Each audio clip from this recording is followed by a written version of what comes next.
There's a certain kind of silence a whole town can make when a woman walks into a room. Not quiet. Silence. The kind where the fiddle keeps playing but nobody's dancing, where 40 people find something urgent to look at in the bottoms of their cups. I heard that silence made for Ada Mercer more times than I can count. I was the storekeeper. I saw everybody eventually, and I heard what they said when they thought the counter was empty. They said she was cursed. They said her husband didn't drown by accident. They said a man would have to be soft in the head, or soft somewhere worse, to take a woman like that to wife. And then, one gray afternoon, a man came down out of the Blackfeather Range with 2 fingers gone and pine tar in his beard, and a fistful of everything he owned, and he bid on her. What happened after that changed how I keep my books. Because there are debts money can't touch, friend, and I'm about to tell you about the biggest one I ever watched get paid. Stay with me, this one earns it. The first bid on Ada Mercer's basket was silence. I remember it the way you remember a stone dropping into a dry well, that long, awful listening for a sound that doesn't come. Preacher Odom stood up on the buckboard he used for a stage, held her basket high so the ribbon caught the light, and called out her name in that reedy voice of his. And the whole churchyard of Reedy Fork just looked at their boots. You have to understand what a box social is if you never saw one. Out here, a woman packs a supper, fried chicken, corn dodgers, a pie if she's got the sugar for it, and wraps it pretty in a basket, and the men bid. Winner eats with her. Winner walks her home. It's how we did our courting in a place where a fella might see a girl 3 times a year on account of the distance and the weather. A basket going for $2 meant a wedding by spring.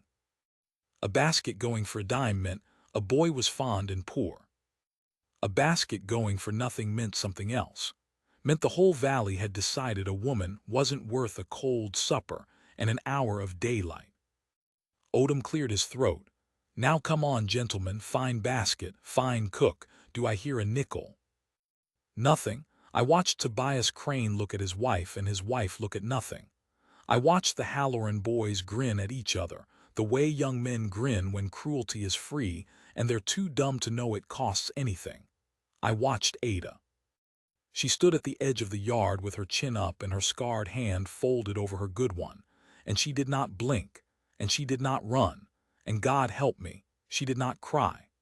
I have seen strong men flinch under less. She just stood there and let it happen to her, and something in the set of her jaw said she'd done it before and would do it again, and would not give a single one of them the pleasure of her breaking. I've kept a book my whole life, 2 of them really. One's the store ledger, flour, nails, bolt cloth, a running tab for half the county. The other one nobody sees. My wife Nora used to call it my reckoning book back before the fever took her. In it I write down the debts that aren't money. The time Crane pulled my wagon out of the spring mud and wouldn't take a cent. The Christmas the widow Salter left an orange on my step. The 1 year I couldn't afford to want anything. Little accounts. Who owes kindness, who's paid it, who's a long way behind. That afternoon I took out the stub of pencil I keep behind my ear, and against the name Reedy Fork I made a mark I won't repeat here. A whole town in the red. Then a voice came across the yard, low and worn as a creak over stone. I'll bid. Every neck turned at once. There's a comedy in that if you can stand to see it, 40 people snapping around like a flock of startled birds. Amos Deal had come down off the mountain. Now you didn't often see Deal among people.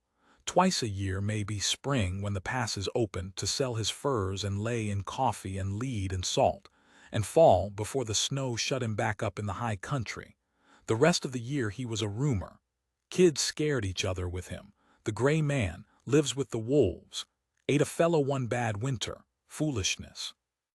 But he did have a way of appearing at the edge of a thing rather than walking into the middle of it.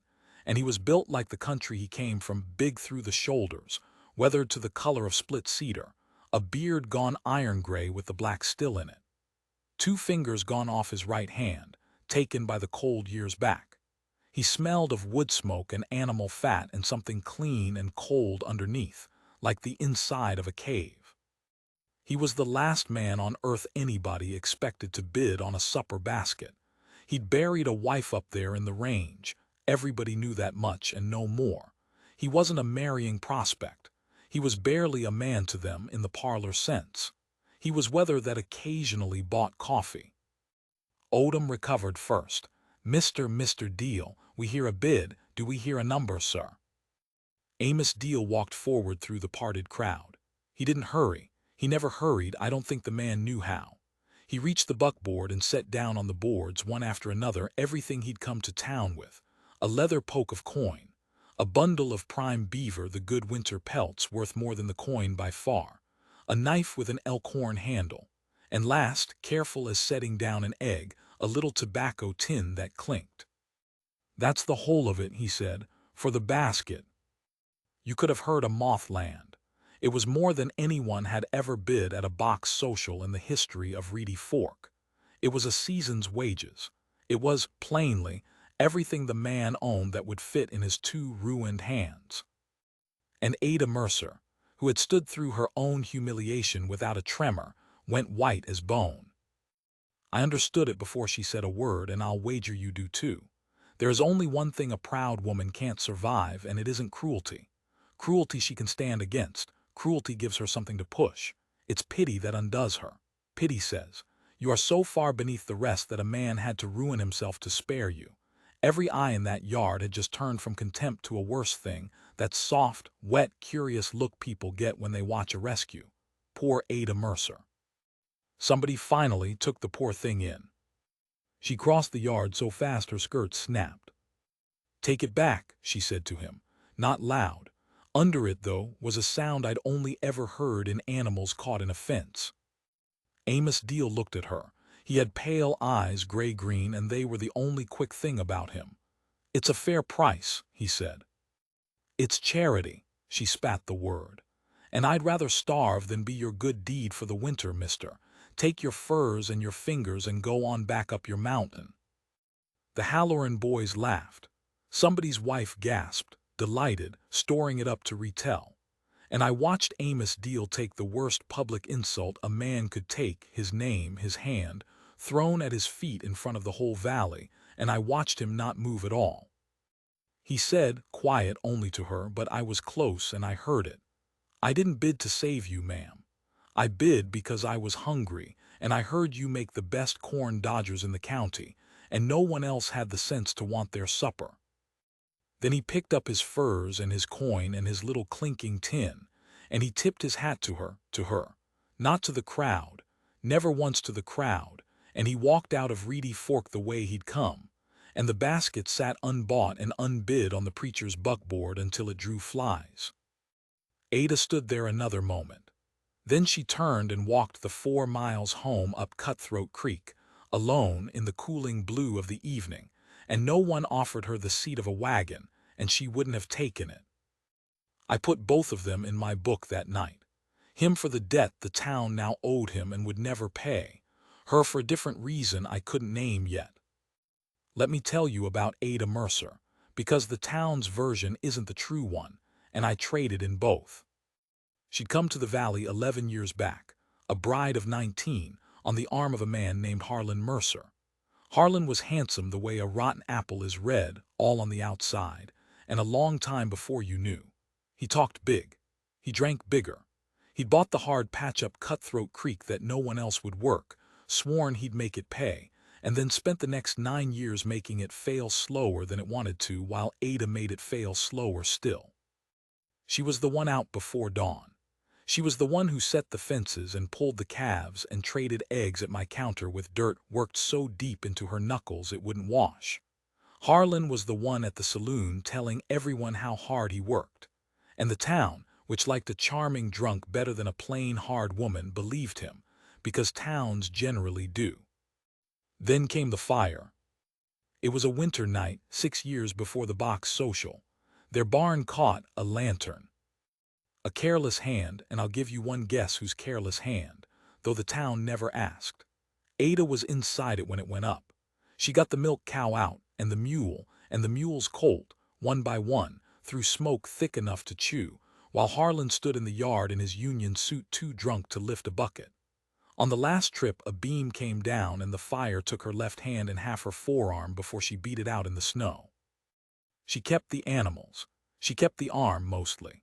The hand healed into a claw of shine and pucker that she never once hid, wore her sleeves rolled same as always, like daring you to look. But you can't drive a man's team to church socials with a hand like that and not become a story. And the story the town told wasn't she ran into a fire for a mule and a colt. The story was there's something wrong with that Mercer woman. Marked. You can see it on her. Harlan drowned the spring after.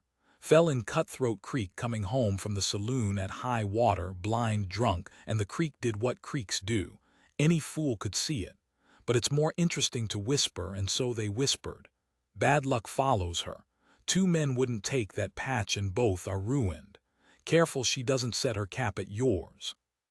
By the time I'm telling you of, Ada Mercer had been a widow 5 years, and a jinx in the town's mouth for 6, and had not been asked to a single dance, and did not, so far as any living soul could tell, care. That was the woman Amos Deal bid everything he had to have supper with, and that was the woman who threw it in his face. I said I couldn't name why I'd written her in my book. I can now. I wrote her down because I owed her, same as the whole town did, and I'd been too much a coward to pay. My Nora went in the fever winter, the bad one, and afterward I couldn't so much as boil an egg for the grief of it. And it was Ada Mercer, jinx, curse, marked woman, who walked 4 miles down that creek every 3rd day for a month and left bread on my step and never knocked. Because she knew a proud thing when she saw one, and she knew you don't make it say thank you. I never told a soul that. I let them go on whispering. That's the coward's mark against my name, and I keep it there where I can see it. The trouble started with the roof. The way trouble out here so often does, small and structural, and impossible to ignore once the weather comes. It was a hard fall that year. You could feel the winter in it early, a mean edge on the wind by mid-October, the geese going over 3 weeks before their time and going fast, like they'd read something in the sky the rest of us couldn't. The old-timers went quiet, which is the worst sign there is. I laid in double the lamp oil and triple the coffee and told my customers to do the same, and the smart ones did. Ada came in the last week of October for lead and salt and a bolt of oilcloth, and I saw it on her before she said a word, that particular tightness around the eyes of a person doing sums that won't come out. Roof of the house is gone through, she said when I asked, because I'm nosy and she knew I meant it kindly. North side, rotted while I was minding the barn. She said it flat, but her scarred hand was worrying the edge of the counter. I can patch it if I get up there before the snow sets. Just can't seem to get up there and hold the shakes and nail the same time with the one hand knot. She stopped. She never explained her hand. She caught herself doing it and her jaw went hard. I'll manage. Ada, I said, let me send a boy up. Crane's got too hooed. I said I'll manage. Quiet, final. She paid her coin, took her goods, and went. Now here's the thing about a proud woman alone with a bad roof and winter coming. The roof does not care about her pride. The mountain does not care. The cold that was already sharpening its knives up in the Blackfeather Range, that cared least of all. She got up on that roof alone the next morning. I have this part from her nearest neighbor, the widow Salter, who lived a mile down the creek and saw the whole of it and told me with her hand pressed to her mouth. Ada Mercer, one strong hand and one ruined one, up on a pitched roof slick with frost, holding a shake between her teeth and a hammer in her fist and trying to be 2 people at once. And she did it mostly. Half the north side done, alone in the cold, out of sheer refusal. And then a frost-loose shake slid, and her boot went with it, and she came off the roof. She fell 12 feet onto the frozen woodpile and lay there in the white morning with her ankle turned the wrong way and her breath knocked clean out of her. 4 miles up a creek from the nearest help, with the first real snow already starting to sift down out of a sky the color of a dead fire. The widow Salter ran. An old woman ran a mile in the snow. That's in my book too, in the black where the good debts go. By the time I got up there with the wagon and Doc Prentice, This was before the pass closed, before everything I'll tell you in the second part. Ada was sitting up against the wood pile, gray-faced, sweat froze on her, splinting her own ankle with a shake off her own roof, and a strip torn off her own petticoat. She'd have crawled inside on her hands and knees before she'd have called for anyone. Doc said the ankle was broke clean, a bad break, the kind that takes a season to knit if it knits right at all. "You'll not walk on that till spring," Doc told her. "You understand me. You put weight on it, it'll set wrong and you'll be lame the rest of your days." Ada Mercer looked up at him from the frozen ground, snow catching in her hair, and I watched her do the sum. Winter, a broke ankle, a homestead that needed a body on its feet from dark to dark just to keep the stock alive and the fires lit. No husband, no hand, no kin nearer than a sister back in Missouri she hadn't spoken to in a decade. A town that had, not a week past, refused to buy her supper. Any other soul would have wept or prayed or begged. Ada Mercer set her jaw and said, "Then I reckon I'll walk on it." And Doc, who'd been 30 years a frontier physician and thought he'd heard everything, just took off his hat. I put her in the wagon over her objections. The only time I ever won an argument with that woman was when she was too hurt to make it, and we brought her down to the store where I could keep a fire and an eye on her. And that first night, with the snow coming down serious now and the wind starting to find the seams in the world, there came a knock on my back door. It was Amos Deal. I hadn't seen him since the box social. He should have been snowed into the high country by then. The passes were already bad. He stood in my doorway with snow to his knees and ice in his beard and a load on his back, and he did not come in. "Heard she fell," he said. I didn't ask how. News travels the strangest roads out here, and I've learned not to question the messenger. "She did," I said. "Broke her ankle, she's laid up. Amos, how'd you even get down the passes?" "Came the long way." He shifted the load off his shoulder and set it on my step. It was firewood split, seasoned, more than a man should be able to carry, cut small enough for a stove. And under it a haunch of venison wrapped in hide and a poke of something that turned out to be dried serviceberries and pemmican, food that keeps, food for a body that can't hunt for itself. "Roof still half open on the north side," he said. "I'll see to it before I go back up. She'll not know it was me. You'll let her think it was the Crane boys." "Amos." "She'll not know," he said again, and there was something in it that wasn't a request. "A woman like that, you take her pride from her, you've taken the only warm thing she's got left. Let her keep it." I stood in my own doorway with the snow blowing past his shoulders, and I finally understood the man. He hadn't bid on her basket to be kind, and he hadn't come down a killing mountain to be kind, and he wasn't fixing her roof in secret to be kind. Not kind the way the town meant it, that soft, wet, pitying way. He'd looked at Ada Mercer and seen exactly what she was, all of it, the fire and the fall and the fury and the terrible unbending spine of her. And he had wanted that, not to rescue it, not to fix it, not to soften it into something the parlor could stand. He wanted it whole. He'd rather love a woman who'd never say thank you than be thanked by any woman who'd let herself be saved. I have met a great many people in my years behind a counter. I have never before or since met a man who understood the difference between helping a person and taking their self away in the guise of it. Amos Deal was the only one. "She's inside," I said. "Warm, come in a minute at least, it's murder out there." He looked past me, toward the front room where the lamp was where she was. For 1 second the whole of the man was in his face, and it was a lonesome thing to see. "No," he said, "she's not ready to be seen wanting anything, and I'm not the sort to make her." He shouldered his empty pack. "Snow's setting in for real now, might be a while before the pass gives. You keep her fed, you keep her proud. That's the only doctoring that'll take with her." Then he went back up his mountain into the worst winter Reedy Fork would see in 20 years, and left everything he'd carried down on my step, and I never got to tell him what I only understood after, that the pass he'd come down the long way to reach her was about to close behind him, and that some debts, once you start to pay them, will take everything you've got before they let you stop. I went inside. Ada was awake by the fire, ankle propped, staring into the flames with that unbreakable face. "Crane send that wood?" she asked, not turning. I took out my pencil. I looked at the name I was about to write, and the lie I was about to tell, and I made my peace with both. "Crane boys," I said, "left it on the step." She nodded slow, and just for a moment, just one, I saw her scarred hand press flat against her chest, over her heart, the way you hold a thing to keep it from getting out. She knew, of course she knew. A woman that sharp always knows.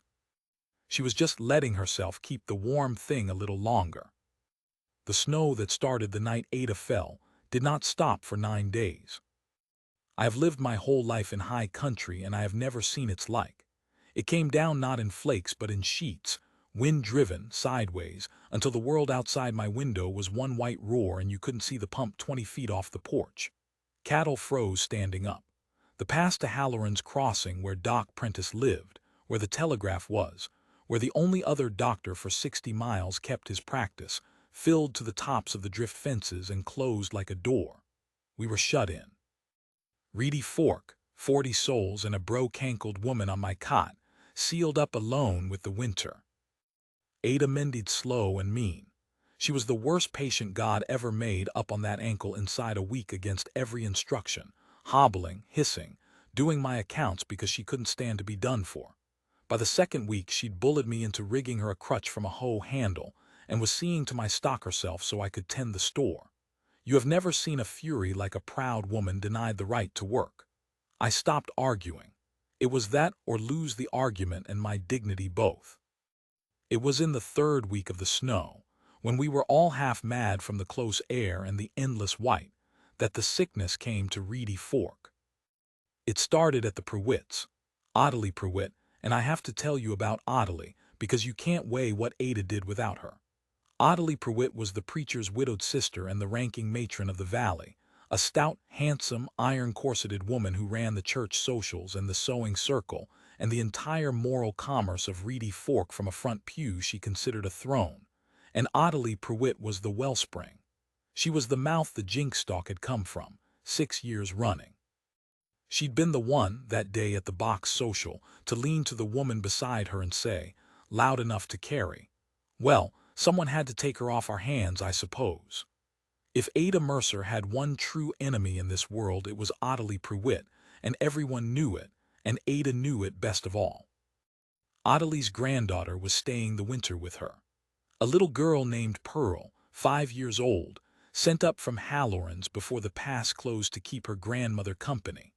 And it was Pearl who woke one morning in the third week of snow with a fever and a bark to her cough like a dog's, and a gray membrane growing across the back of her throat.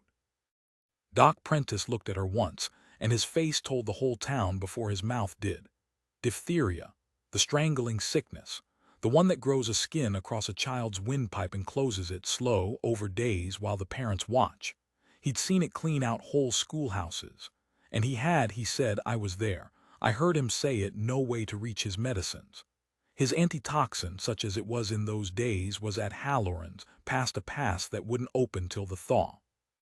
Pearl Pruitt was 5 years old and choking to death an inch at a time, and the doctor could do nothing but hold her grandmother's hand.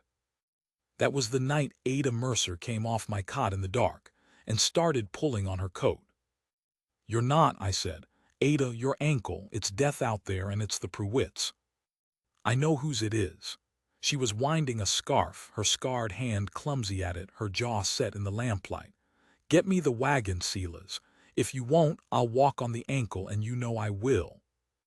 "Ada, for the love of God, that woman has spent 6 years."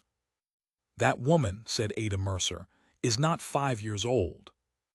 And there it was, the heaviest thing a person can carry, and she'd picked it up without a word of fuss. Because here is what she hadn't told the town, what she'd told only me. One long fevered night on that cot when the pain in her ankle loosened her tongue. Before Harlan, before Reedy Fork, back in Missouri, Ada Mercer had nursed in a diphtheria winter. Nursed a whole holler of it. She'd learned the old way to keep a child breathing when the membrane closed the throat, a thing with steam, and a thing with a hollow goose quill, and above all the thing that mattered most, which was a person willing to sit awake beside a strangling child for days without sleeping and clear its airway by hand, over and over, through the worst of it, and not leave, and not flinch, and not stop. It was brutal and it was exhausting, and it worked more often than it didn't in hands that knew how. And there were exactly two people in the Snowdon Valley of Reedy Fork who knew how, and one was a doctor with no medicine, and the other was the Jinx. She'd buried that skill for 11 years, never spoke of it, because in a town that already thought her marked, what would they have made of the woman who knew too much about death? So she'd let them think her good for nothing but eggs and bad luck, and she'd swallowed it, all of it, 6 years of it, and now a child was choking, the child of the very woman who'd made her a leper, and Ada Mercer was pulling on her coat in the dark to go and save it. Why, I said, my voice wasn't steady. Ada, after everything, why? She stopped at the door, snow already coming in around its frame, and she looked at me with those unbreakable eyes gone, for once, not quite so hard. Because I can, she said, and there's no one else. That's the whole of it, Silas, that's always been the whole of it. You do the thing that's yours to do, and you don't wait to be thanked, and you don't do it for the thanks, or it's not worth the doing. She almost smiled. Somebody taught me that, little while back, bidding on a supper basket. Then she went out into the storm on a broke ankle, and I went with her because I'd have been ashamed to my grave not to. And somewhere on the black road between my store and the Pruitt place, out of the white nowhere of that storm, a third figure appeared alongside the wagon, breaking trail ahead of the struggling horse with a lantern held high and his shoulders bent into the wind. Amos Deal had come down off the mountain again. I still don't know how he knew. I've stopped asking those questions. He'd have been snowed into the high country solid. He'd have had to come down through country that kills experienced men in fair weather, in the dark, in the worst blow of the decade, on the strength of nothing but a feeling that she'd need a road broken for her. He didn't say a word to us. He just took the lantern up front of the horse and made the way passable, one heavy step at a time, all the miles to the Pruitt door. And when we got there, he lifted Ada down from the wagon in his two ruined hands like she weighed nothing, and set her on her feet gentle as you'd set down that egg, and stood back. "I'll mind the horse and the fire," he said, which meant, "I'll keep everything alive out here so you can keep her alive in there. Go." I will not tell you all of the 4 days that followed. Some things a body sees don't belong in a story. They belong to the people who lived them. But I'll tell you enough. I'll tell you that Ottilie Pruitt opened her door to find the woman she'd spent 6 years destroying standing on her step in the snow, and that Ottilie Pruitt, proud, iron Ottilie, looked at Ada Mercer and simply broke, fell against the doorframe and wept and could not speak, and that Ada took her by the shoulder with the scarred hand, the marked hand, the hand the whole town flinched from, and steadied her and said only, "Where's the child?" and went in. I'll tell you that Ada Mercer did not sleep for the better part of 4 days, that she rigged a steam tent from a kettle and a bedsheet, that she sat by that little girl through the black middle of every night with a hollowed goose quill, and did the thing I won't describe, the thing that kept Pearl Pruitt breathing when the membrane closed her throat, over and over, hour on hour, while her own broke ankle swelled black in her boot, and she would not take it off for fear she couldn't get it back on. That when Doc Prentice, gray with his own helplessness, said, "I don't know that she'll come through, Ada, I've seen too many," Ada Mercer said, "Then we'll fight for her right up until she doesn't," and turned back to the child and fought. And I'll tell you about the 4th night, which was the worst one, the crisis of it, when little Pearl's lips went blue and her small chest heaved and made no sound, and everyone in that room believed she was going, everyone but Ada. Ada, who by then had not slept in 90 hours, who was swaying on a broken ankle, who had every reason in the created world to have never come at all. Ada bent over that dying child and cleared her throat one more time with her own steady, scarred hands, and breathed into her, and the little girl coughed, and pinked, and breathed. Pearl Pruitt lived. She's a grown woman now with children of her own. She was named, I should say, for a thing that comes out of grit and pressure and a wound that won't heal clean, and I've always thought that fitting, given who pulled her back. Ottilie Pruitt got down on her knees on her own floor in front of the whole exhausted room, got down before Ada Mercer and took the scarred hand in both of hers and pressed her forehead to it and could not stop shaking.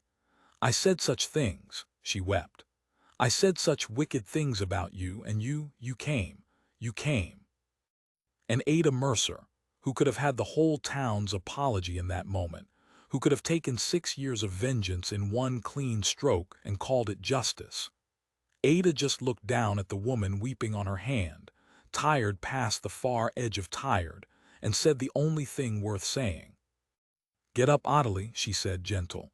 "You've a child to raise, get up off your floor." She didn't do it for their forgiveness.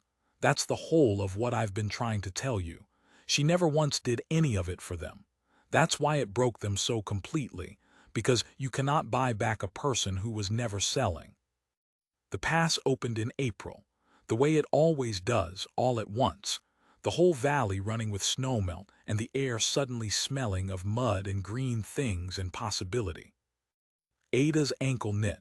It knit crooked, a little. She'd fought and worked and nursed on it too long for it to set clean, and she walks with a small hitch to this day, one more mark on a body full of them. She didn't seem to mind. "Matches the hand," she said once, and left it there. The town, of course, tried to make her a saint. That's what towns do when they've been wrong. They lurch straight past sorry into worship, because worship is easier and asks less of you. Suddenly Ada Mercer was invited to every social, seated in the good pews, her baskets bid to the ceiling. She wanted none of it. She'd wave them off from her porch and go back to her stock. She hadn't changed one hair. It was the town that had been forced to see true, and seeing true is a debt a place pays slowly and grudging. And Amos Deal came down off the mountain that April, the way he always did when the pass opened. He came to my store first for his coffee and his lead and his salt, same as ever, furs on his back, ice long gone from his beard, those quick gray-green eyes. He set his goods on my counter and I rang them up, and he paid, and then he stood there a moment not going, which for Amos Deal was as good as a speech. "How's her ankle?" he said. "Crooked," I said. "Healed crooked. She won't rest a thing, you know that." He nodded slow, like that was the answer he'd wanted. "Good," he said, which was a strange thing to say about a crooked ankle until you understood he meant good. She's still herself. They didn't fix her into something smaller while I was up the mountain. I took out my reckoning book. I'd been carrying a thing in it a while, and I found I couldn't carry it alone one more day. "Amos," I said, "she knows it was you. The wood that first winter, the roof. She's always known. She let me tell her it was the Crane boys because you asked her to be let keep her pride, and she took the gift you were really giving, which wasn't the wood at all. You understand me. She knew what you were doing, and she loved you for the way of it, for being the one man in this valley who'd help her without stealing herself to do it." I shut the book. "She's up on Cutthroat Creek right now, mending fence on a bad ankle, too proud to send for you. And you're standing in my store buying salt like it's any other spring. You're both of you the most stubborn creatures God ever made, and you are going to run out of springs, the two of you, waiting for the other one to be the one that wanted it first." Amos Deal looked at me a long time. Then he did something I'd never seen him do. He laughed, a short, rough, disused sound, like a hinge that hadn't turned in years. And he picked up his salt and his coffee and his lead, and he settled his hat, and he walked out of my store and turned up the road that follows Cutthroat Creek, north, toward a hard patch of ground that no one else would work, where a scarred and crooked and utterly unbroken woman was mending her own fence in the spring sun. I stood in my doorway and watched him go until the road bent and took him out of sight. And I thought about all the debts in my book, all the years of them, the reds and the blacks, the kindnesses paid and the ones owed still. And I thought there is a kind of accounting that has nothing to do with rescue. He was not going up that road to save her. She had never once needed saving, and had shown the whole valley so, and he'd loved her precisely because she hadn't. He was going up that road as one hard, stubborn, worthy soul walks toward another, empty-handed, asking nothing, offering only the one thing she might, being who she was, be able to take from him, which was the sight of a man who saw her whole, and wanted the whole, and had walked down a killing mountain more than once for the plain fact of it. I took out my pencil.